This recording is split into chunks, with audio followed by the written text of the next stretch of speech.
You've seen it before. That dusty, desaturated haze. A kind of permanent overcast hanging over the early 2000s. Movies looked different, softer, sadder, slightly unreal. Why did everything from Donnie Darko to The Ring look like it was filmed through a foggy window? Why did it feel like every scene was dipped in sepia and anxiety? And maybe more importantly, why does it still feel kind of perfect? Let's break it down. The dusty 2000s look isn't just nostalgia talking, it's a mix of deliberate visual choices that gave the era its distinct texture. First, the color grading. Everything was muted. Browns, greys, sickly greens, and pale blues.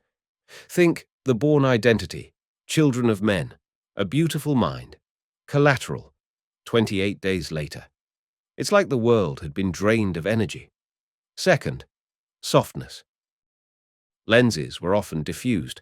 Focus wasn't always razor-sharp. There was a dreamy, hazy feel to movies like Lost in Translation, Birth, or Eternal Sunshine of the Spotless Mind. Then there's the grain. Even when filmmakers moved toward digital, they often kept or added grain to mimic film stock. That subtle static made everything feel a little more real, or maybe a little less polished. Finally, the lighting. Low-key, shadow-heavy, sometimes deliberately underexposed. Don't Look Now, The Machinist, The Assassination of Jesse James.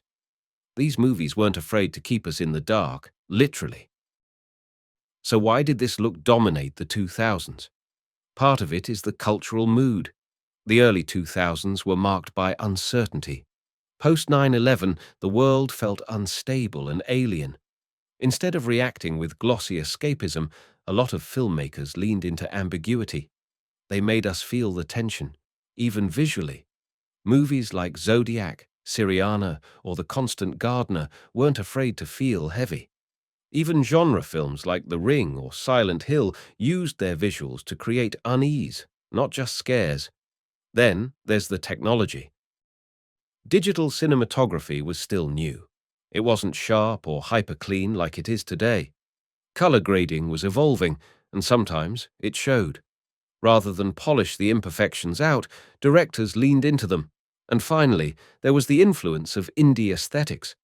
The 90s indie boom left a mark. Suddenly, everyone wanted their film to feel raw, authentic, handmade.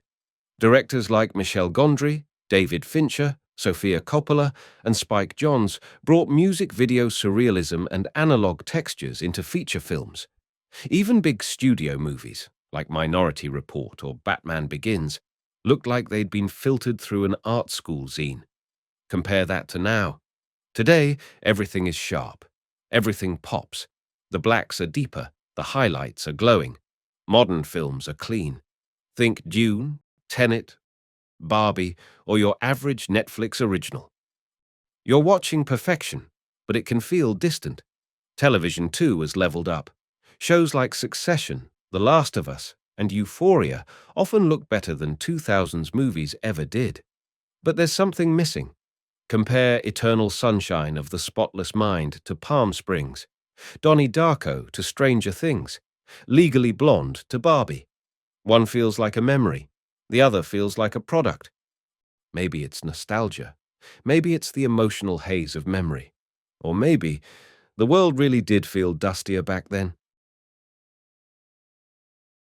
There's something powerful about a movie that's willing to stay a little blurry,